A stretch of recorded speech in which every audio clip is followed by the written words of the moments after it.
Just point to the logo on my chest and tell them, Slammy, ego, Slammy, ego, Slammy, ego, Slammy, hey. Hit it up hard, hit it with a strike. From the national anthem to the bottom of the night. I'm in Slammy, ego, Slammy, ego, Slammy, ego, Slammy, hey. You already know what's up. What's that? Another home run. We should know the job ain't done till we hold that trophy up. Hey. What's up, everybody? Welcome to episode 309 of the Talking Friars podcast and YouTube show. I am Ben Fadden. It's the day after Christmas. Just wanted to get back here and talk about some outfield targets for the San Diego Padres in free agency. I know a lot of you are probably at home right now because you're not working or anything like that. So I thought it was a good time to come on here and talk. Just simple 5 outfield targets for the Padres via the free agent route. There's trades that could happen, but that's harder to talk about just sitting here because we're not in the front office, right? We're not AJ Preller. We don't know guys that the Padres are actually interested in on the trade market, or if these players are actually like attainable based on what the Padres want or what the teams want back in return for specific outfield players that the Padres might be interested in, in the trade market. So that's why I'm just doing these targets as free agents. So first off, let's start with just talking about the depth for the Padres right now, right? David Dahl, Jose Azocar, and Brandon Dixon. Those are like the 3 outfield depth options right now because it's Grisham in center, Soto in right, Tatis maybe in right field and Soto in left when he comes back. But right now, who's the left fielder for the San Diego Padres on opening day? Is it Jose Azocar or is it David Dahl? Like, that's their depth. Dahl, Azocar, and Dixon. And Dixon, I mean, he can play infield too. So do you want to consider him as like a full-time outfielder? Taylor Colway's in the minor leagues. He was with AAA. I thought he might have actually been called up at some point this past season, but it ended up not happening. So yeah, the depth, what I'm trying to say is the depth, it's not that strong right now at the big league level, or guys that we think could be at the big league level for the Padres. So they need someone who is a starting caliber outfielder. I think like so far this offseason for the Padres, it's been successful, but I think that there's still some work to do. So first one I'm going to go over here, and here's 5 targets. There's one guy I want to touch on that I don't think is a great target for the Padres, but I see some people actually being interested in him. So let's first start off with someone I think the Padres should target, and that's Adam Duvall. He is going to be 34 years old for the 2023 season. He had a .9 Fangraphs WAR this past season. He's hit 38 home runs, he hit 38 home runs in 2021 when he was playing every day. This past season, he didn't play every day. I believe he was, whoa, that's a voice crack. Holy cow. I believe he was playing with Atlanta this past season, and he just didn't get everyday playing time. But when he was playing every day, you saw the power there. The numbers were a lot better. So maybe he just needs consistent playing time. So my point is, like, I don't think that the Padres, if they go sign, let's say Adam Duvall, I don't think that he's going to be getting like everyday playing time in the outfield, but he'll get everyday playing time until at least Fernando gets back, right? And so maybe you could see some good power numbers at least to start off the season. So this past year, 12 home runs, 213 average that's not great. But again, 86 games, like that's not a lot of playing time. 2021, he played 146 games, and his WAR was 2.7 Fangraphs WAR. So I think this guy could be a value add for the Padres. I don't think he'd be someone that would cost a whole lot because I don't think his value is super high right now based on this past season that he had. He's someone that can DH if Carpenter's going to be at first base and Ha-Seong Kim is not in the lineup against like certain righties, because if you look at Ha-Seong Kim's splits, his lefty splits, righty splits, he's much better hitting against lefties than he is against righties. So maybe against certain righties, they have Crony go over to second, put Carpenter at first. You can have Adam Duvall DH, and that you can have any of these guys really DH. Maybe one or two of these guys that I'm going to talk about, maybe not, but most of these guys you could put in that DH spot if you're not having Kim in the lineup on a certain day. But it's not like Kim's going to be the only guy that's not going to be in the lineup some days. If some guys are getting a full day off, you can put this guy as the DH because you're going to move some other players around the field, right? So I like Adam Duvall. He's not someone that I would be like super pumped if they got, but I think that's someone that they should target and should be interested in. Another target, I think, Trey Mancini. Now, I don't know how likely this option is now that the Padres got Matt Carpenter, because I think Trey Mancini probably sees himself more as a first base DH guy, and that's what the Padres just got. They just got Carpenter, first base DH guy, right? I don't think you're going to be seeing Carpenter too much in the outfield, but maybe he's their left fielder right now because they don't want to put Jose Azocar or Brandon Dixon there. But maybe it's probably David Dahl, if we're being honest. He's probably in left field, penciled in right now with Carpenter as the DH and Kim at second and Crony at first. But with Trey Mancini, he can play the outfield. He played there a good amount with Baltimore, when he was first there. At the end there, he didn't play a whole lot of outfield. He didn't play outfield really with Houston, but he can do that. 31 years old, which is what he's going to be in 2023. Again, all of these ages that I say, that's their 2023 age. So sometimes some of these players, that's not their age right now, but that's what they're going to be in 2023. That's what we care about. He had a .9 F4 just like Adam Duvall did in 2022. I already talked about he's not the best fit on the roster right now because they already got Carp, but he does have a track record of staying healthy, and I think that's important for someone that you're bringing in to be a fourth outfielder or another first base option or another DH option. Your first bench player, this is probably what that is. You want that guy to be healthy, and you want to be able to count on that guy and know that he's going to be healthy. You don't want to be bringing in someone who, this is a risk, high upside, but it's a high risk too. You don't want that.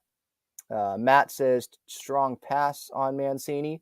And yeah, I know some people, they'll pass on Mancini. Maybe he's not the best fit, or they look at, his postseason numbers or his numbers with Houston, and he did struggle with Houston. But I also want to look at his time in Baltimore, over 20 home runs, 2019 with Baltimore when he was playing consistently, 35 home runs, 2018, 24 home runs. The RBIs are there a good amount. He walked a pretty solid rate, almost 10% these last few seasons, at least the numbers that I'm looking at here. On base percentage, it's over 300. I think he's a solid option, but I do think that another team would give him a starting chance, kind of like Wil Myers, and Mancini would probably want to take that. Might be a 1-year deal for him, but he might want to take that and then get traded to a team like the Padres or another contender before the trade deadline. So it's like a win-win for him. He gets more money because he's a starter at the beginning of the year, and he gets to be on a contender after the trade deadline. I think that's maybe what you're going to see from Trey Mancini here, whatever team signs him. I don't know if it's going to be a contender. It might be, but most contenders, like their first base, they have that pretty locked down. The Padres, again, they just got Carpenter. The Dodgers, they have Muncy and Freeman. Who's their DH right now? They have. I know they signed Hayward to a minor league deal. Let me double check who their DH is right now. I know they have Will Smith catching. I'm blanking on who the Dodgers DH is. Fangraphs has their DH, or JD Martinez, duh. Yeah, signed with from the Red Sox, my bad. 1 year, $10 million. So they're good there. Maybe Mancini goes to the Giants, their first base situation. It's J.D. Davis, Wilmer Flores. I don't know if they have a real DH right now, so maybe he goes there. There's other spots as well, but I think the Padres should target Trey Mancini if the money is where they like it. Like this guy, he stays healthy. I think he'll bounce back this season after not having a great end to his 2022 season, and he's still 31 years old. He's not super old. So we'll see what happens there. But I like Trey. And then Andrew McCutchen, he is another option. I think I saw someone in the chat earlier about Andrew McCutchen there. He is 36, or going to be 36. He only had a .3 F4 this past season, so that's not great. But if you look at his numbers the last 2 years, 44 home runs combined, 130 plus games played. So he does have a pretty good ability of staying healthy the last couple years. I know that we all saw that injury that he had when he was with the Phillies and Ian Kinsler, and kind of that like collision or whatever it was there at Petco Park. That sucked to see. But these last couple years, Kutch has stayed healthy. When you look at his baseball savant numbers, okay, I understand. He doesn't have the strongest arm, but his chase rate, 92nd percentile. He's very good plate discipline. His sprint speed is in the 90th percentile. So very good there, despite being up there in age in, baseball terms, right? If you're over 35, people look at you like you're 80, right? For most guys, at least. Unless you're like, that elite starting pitcher. But for these position players, they're pretty much signing 1-year deals right now. If you're over 35, if you're Kutch's age, that's probably what's happening. So I think this would be a good 1-year guy. He seems like he'd be a great fit for the clubhouse, a veteran.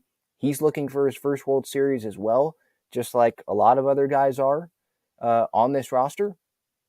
But he also has experience in playoff games as well. Remember, he did play with the Yankees a little bit there for that, I think, the end of one of those seasons. Was that 2018, I want to say? I'll double check that here. But I think he's a good option. Someone that he can start games in the outfield. He can DH. He does have power still, like I mentioned earlier, with those home runs, despite being 36. Yeah, the WAR was not great, but 17 home runs. I think you'll take that from Kutch. I mean, you probably want more than that in the number of games that he played. But again, as I was talking about with Mancini, I want someone who's healthy, or someone that I can rely on to be healthy. If this guy's going to be like your first bench option, your fourth outfielder when Fernando's back, and your starting outfielder on opening day, right? I'd probably put Kutch as the starter over David Dahl. But as of now, I mean, David Dahl would make the roster. He'd probably be starting in left field. The Padres, they're going to want someone probably better than that on the bench in front of Dahl. Now, Dahl, maybe he turns out to be, this great story, have a great spring training, and, makes the roster and has an impact. I kind of see him as like a Nomar Mazara from last season, where has a solid spring training. Then he's raking in AAA, which a lot of guys do. Rake in AAA, come up, and he can play. He can fill in. He can be a good hitter, but is he going to do that consistently? He could do that for a couple week stretch. I think Mazara did that this past season. But is he going to do it consistently? Probably not. So they're going to want a better option there. But yeah, I mean, 2021, that's not that long ago. 27 home runs for the Phillies in 144 games. I'm not saying Kutch is going to play 144 games. If he does, something went wrong, because Soto's playing every day. Grisham, I would say, is playing every day in center, and you want Tatis to be healthy. The walk rate, was down this past year compared to 2021. He was walking 14% of the time in 2021. So if they can get something like that from Kutch, if he comes here, I think that would be a very, very good move for the Padres. We will get to my last two options. I will get to the chat, obviously, as well. Don't worry, I always do at the end, and I get through everyone. So if you want to make sure I get to you or show your question on the screen and really take some time on it, you can use that super chat button. That's a great way to support the channel. But back to my outfield targets here in a second. But first, this episode is sponsored by Gaglione Bros Famous Cheesesteaks and Garlic Fries. Their main location is on Friars Road, and you can visit gaglionebros.com for their menu and contact information. You can also enjoy their cheesesteaks and fries at Petco Park and inside Snapdragon Stadium. All right, so we've already went through three: Duvall, Mancini, McCutchen. My last two. David Peralta is one. He is going to be 35 years old. He might be 35 already. A 1.7 F4 this past year. Any Padres fan that's like a diehard Padres fan and watches all the games and was watching the Padres and the Diamondbacks games these last, few years at least. David Peralta seems like he's one of those Padres killers. Charlie Blackmon's in there, right? There's just certain guys that feels like they kill the Padres, and Peralta's one of those guys. He was, I believe, traded to Tampa this past season, and he'd be a solid option. He's not a big home run guy, but neither was Profar, and he had success, right? But despite not having, a lot of power, he had a batting average on balls in play, BABIP. So I just wanted to spell that out in case people didn't know what that stat was. He's had over 300 BABIP every year of his career. And he's another left-handed hitter. I think that's important to point out as well, because before getting Matt Carpenter, this was right heavy. And now with getting Carpenter in the lineup, you're at Tatis in there, right? It's more of a balanced lineup. But what happens when one of those guys isn't playing? Or if a righty's on the mound and you want Ha-Seong Kim not in the lineup, you can move pieces around. You have Peralta, a lefty. You can put him in the lineup early in the season, adding more balance to the order. There you go. There's another lefty. So, and a lefty that can come off the bench and pinch hit if you need him to. I really like David Peralta as a potential addition for the Padres. His, if you look at his Baseball Savant page, exit velocity, max exit velocity, hard hit percentage are all in the red, which means they're all really good. And his outs above average in the field is also really good. I believe he was a Gold Glove finalist in left field this past year. Profar was not, and I think I remember being mad at that. I don't think I was like mad at Peralta. I think it was someone else that was like, nah, Profar deserved to be in there over this person. But he'd be a solid outfield addition for the Padres. I think he'd be a solid bat that you could stick where probably 6th or 7th in the order. Sign me up for that, I think. So he's another option. And then my final guy, people are probably, if you're listening to this live or watching this live or on the podcast, you're probably like, why hasn't Ben mentioned Jerickson Profar's name yet? Well, here you go. Jerickson Profar is another option. A guy I want to return to the Padres, but I want him to return kind of like Wil at the right price. I don't want to overpay for him. I don't want to give Jerickson Profar 5 years. If anyone has watched or listened to me, they know that I like Jerickson Profar. I think he was a very positive person to have in that clubhouse this past year. He really helped the Padres lead off a lot this past season. When Tatis returns, I'm not expecting Profar to be leading off still if he's on the team. I don't really expect Profar to be playing every day when Tatis gets back, if Profar is a Padre. But this guy can be a very, very valuable utility player. We know he can play the outfield, and he'd be the starting left fielder, obviously, on opening day if he were a Padre to start the season. DH, I don't really want him DHing, but he can play first. He didn't really play first this past season, but that's because they needed him in left field. He can play second, I believe, if, something happens, but so can Matt Carpenter. But he has the versatility, and that's obviously a positive. That's something that A.J. Preller likes, right? When I say it's a positive for the Padres, usually I try to look at it from A.J. Preller's viewpoint. Is this something that A.J. Preller views as a positive? And having versatility, being able to switch hit, like those are positives, I think, that A.J.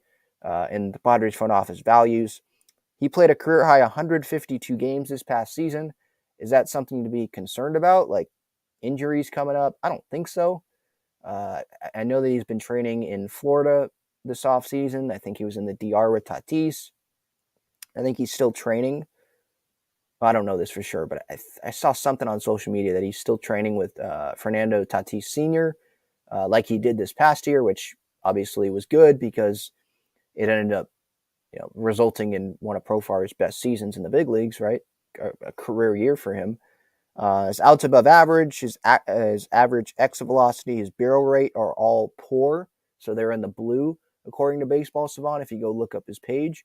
So that's not great. Maybe that's discouraging if you're sitting there in the Padres front office and you're like, well, he just had a career year. Are we expecting him to do that again?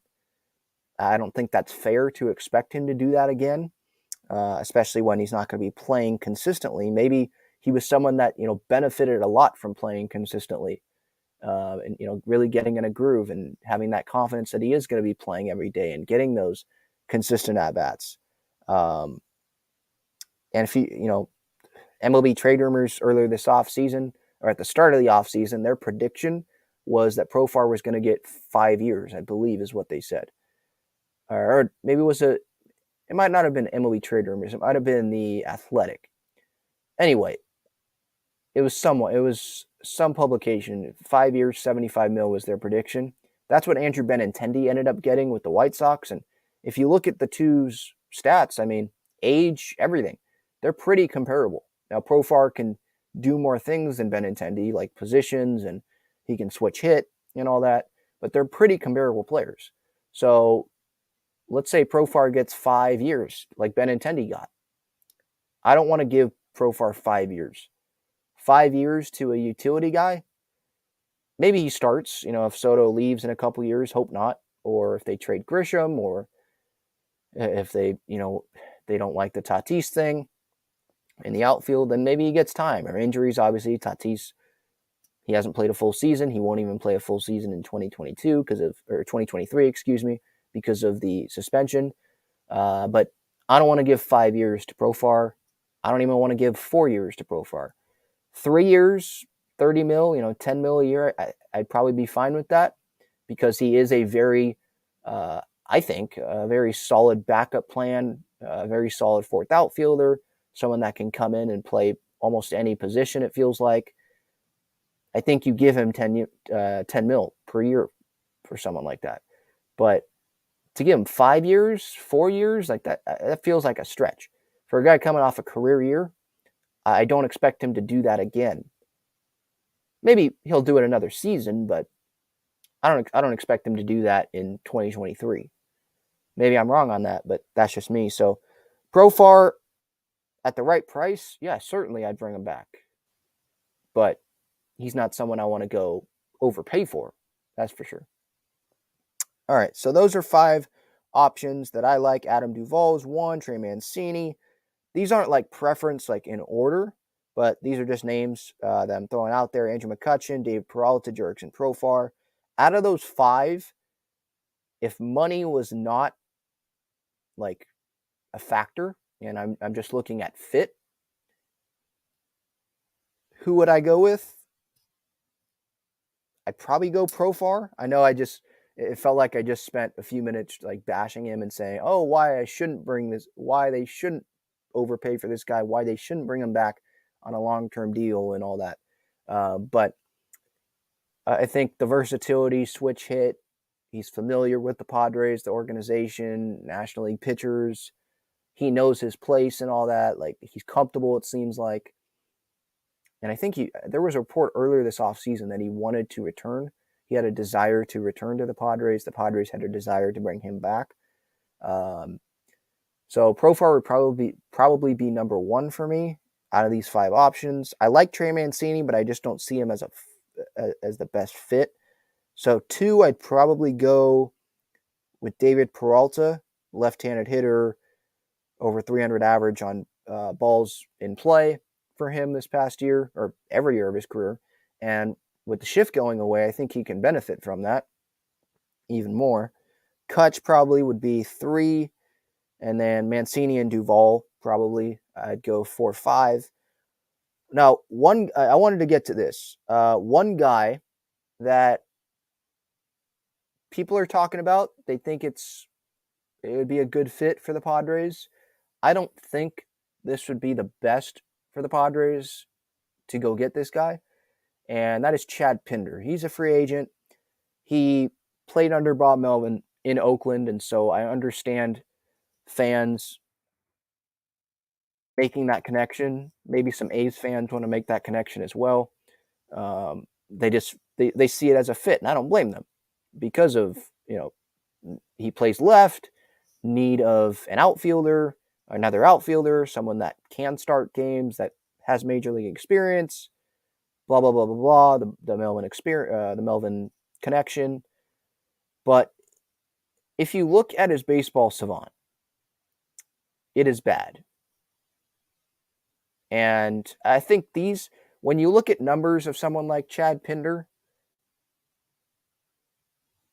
I don't want to overvalue those basic stats. If you go on like Baseball Reference or Fangraphs, right? What I want to do is go to his baseball savant, because he's not someone that I view as like this must-have guy.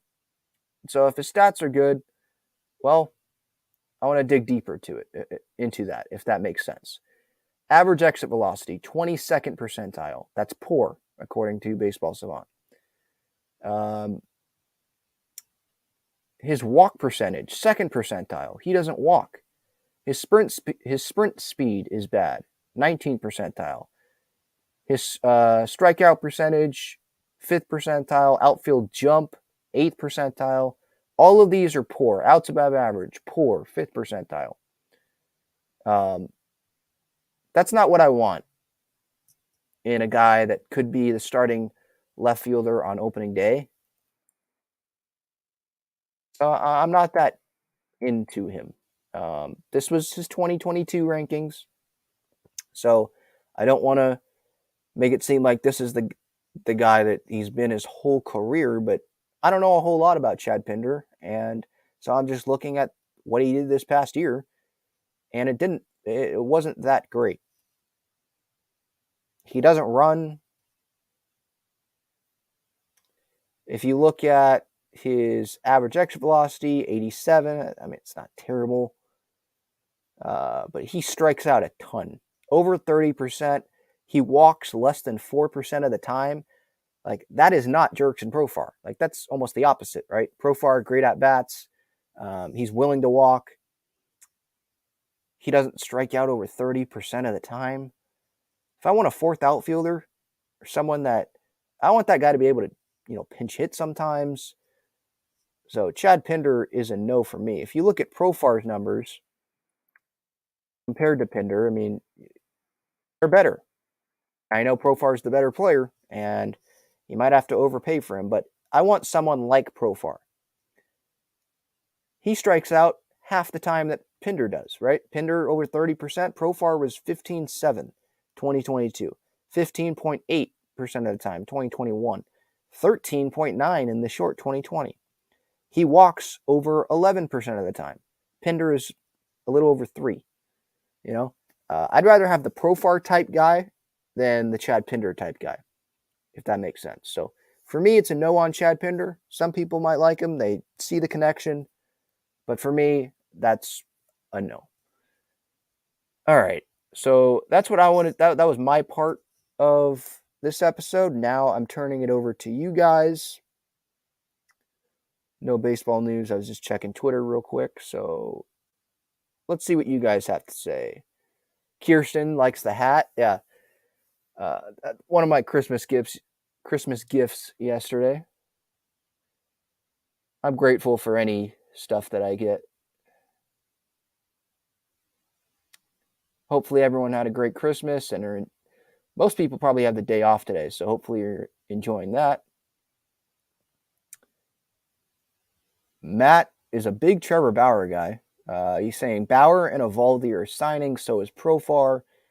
Well, the Padres aren't doing that. There's a 0% chance of that happening, I think. They're signing Profar, Eovaldi, and Bauer. Bauer, I say there's a 0% chance of happening right there. Like I literally don't give them any chance.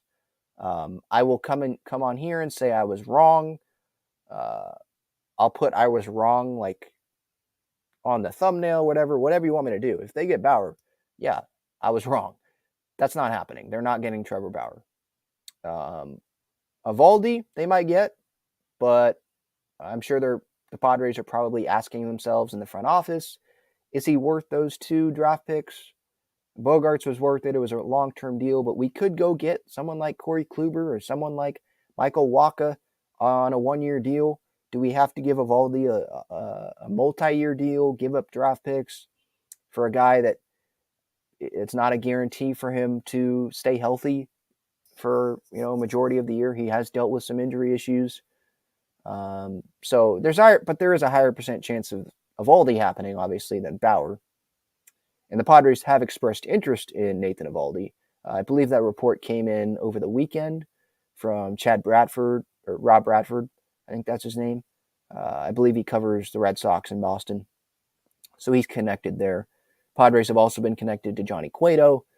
As for Profar, I think there's a chance for that to happen, but I think Profar is going to have to meet the Padres asking price, or maybe they'll have to meet in the middle. I don't think the Padres are going to go meet Profar's price. Profar's going to have to meet theirs, if that makes sense. And I get the argument here from Matt about Trevor Bauer. Bauer is good money. Padres would be paying him like the league minimum because the Dodgers are paying over $20 million to Bauer this year, regardless of if he's on the roster or not. But they don't need that headache in the locker room, in the clubhouse. With Fernando coming back, all the expectations, that'll be a bad look on the Padres franchise to bring in Trevor Bauer, I think. It's not a guarantee that he's going to pitch well. He hasn't pitched in a long time in the big leagues. And I don't want to get into this too much, but with this whole sexual assault thing, that lady that made the complaint is from San Diego. I think she worked on the pod squad and stuff. So that would be a bad look for the Padres to say, yeah, we'll bring this guy in. They don't need Trevor Bauer. Let's just go get someone else. There are other options out there. I'd rather do that than go get Trevor Bauer. I'd rather throw Jay Groom out there and see what happens than Bauer, to be honest.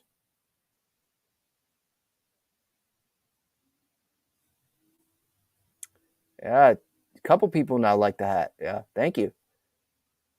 I didn't get it, but yeah, I think it's a sweet hat as well. I think I got 3 Padres hats yesterday. So I'll be rotating those on the show probably.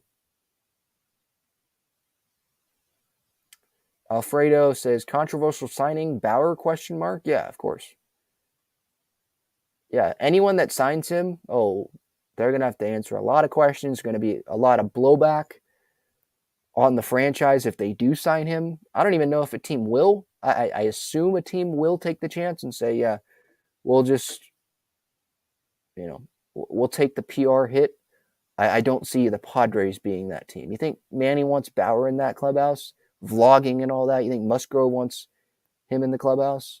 You think Bob Melvin wants that in the clubhouse? I don't think so.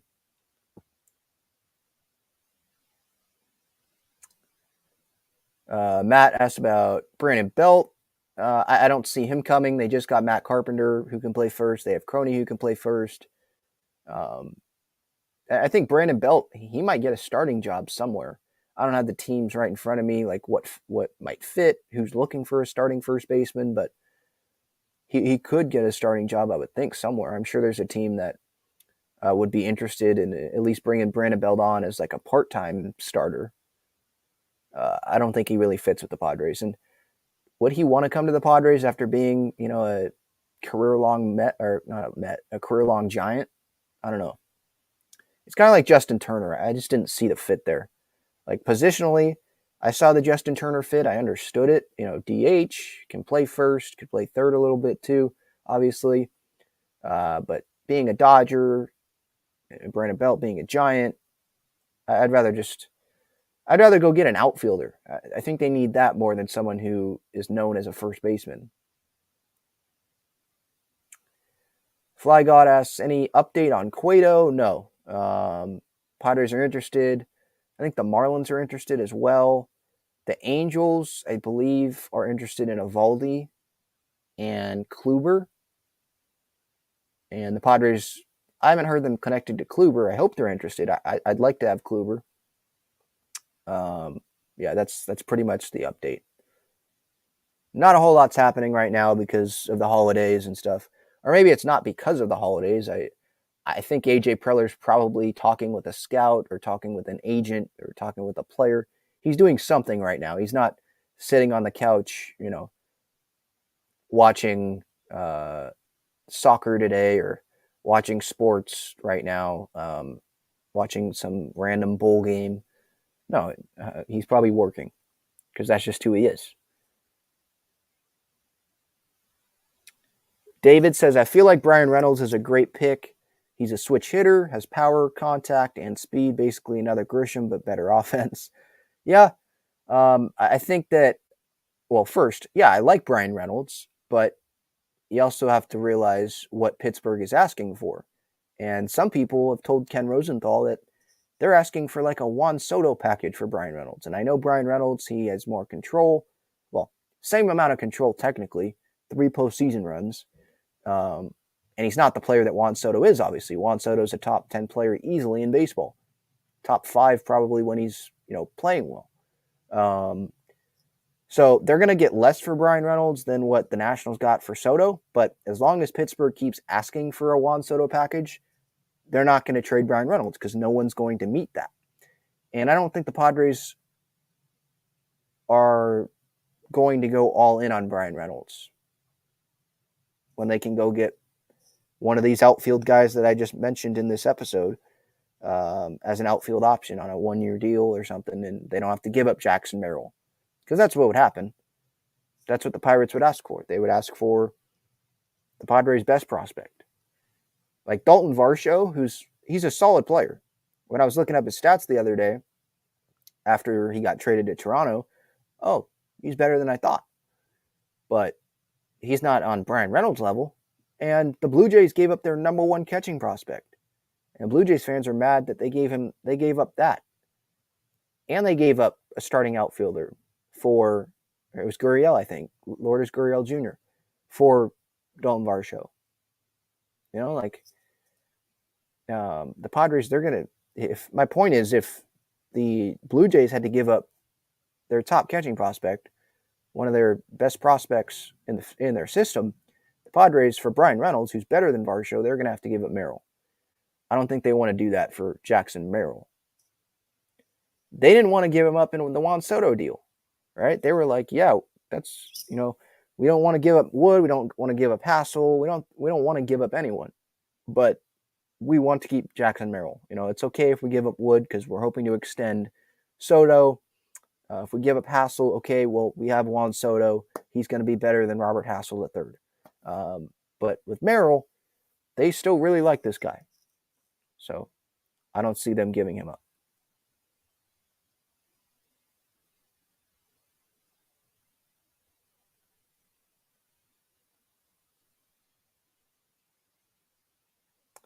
Joseph says AJ Pollock to the Padres. He's another free agent option. But I believe he's dealt with some injuries these past couple years. Let me check what he did this past season. I don't think he had the best year. I guess I'd be fine with AJ Pollock. He can play center. He can play all 3 outfield positions, I think. And I'm sure he could DH a little bit. 0.5 WAR on Fangraphs with the White Sox, 14 home runs. I want to say he dealt with some injuries this past year. He is going to be 35, but that's going to be his age season in 2023. Strikes out almost, around 20% of the time. Doesn't walk a whole lot. Not a threat on the bases at all. I mean, I'd be fine bringing him in, but how much better is he over, let's say, David Dahl? I think the Padres, they want a bigger gap between Dahl and the guy that they get. They want this guy to be able to start any day. David Dahl can start any day, but they want to be able to, if injuries happen, this guy can go be a starting outfielder and he can produce consistently. I hope that's what they want. I don't know if AJ Pollock's the best guy for that. Yeah, Devin says, I don't want Bauer. I'd be happy with Evaldi or Cueto. I'd have to agree with that. I'd probably rather, Evaldi's the better guy. Don't get me wrong. But Cueto would be 1 year instead of multiple years. He did have a solid season this past year with the White Sox, had like a 3.5 WAR on Baseball Reference. He stayed healthy this past year.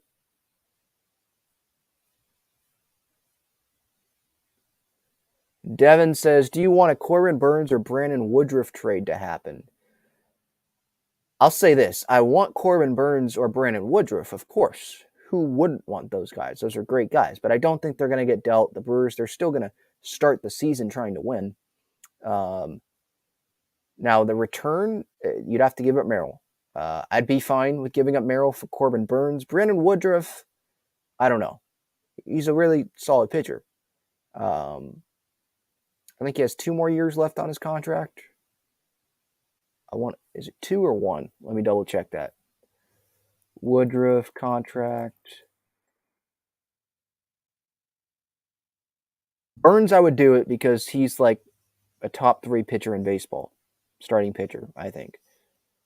He's right up there with Verlander and DeGrom. Like, he's that good.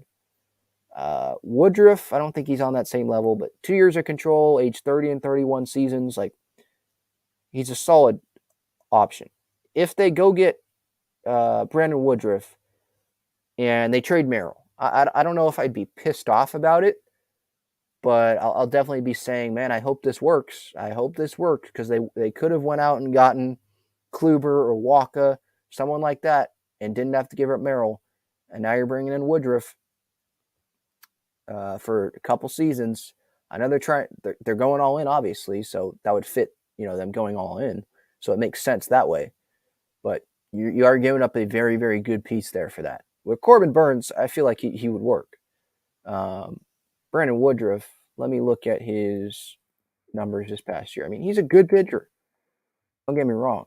He's not on the same level as Burnes, though. I think you have to be on the same level as Burnes to give up Merrill for a starting pitcher. So Shane Bieber, I think, would qualify as that. I see Devin there in the comments. Had a little over 150 innings this past year. Almost 30 innings less than 2021.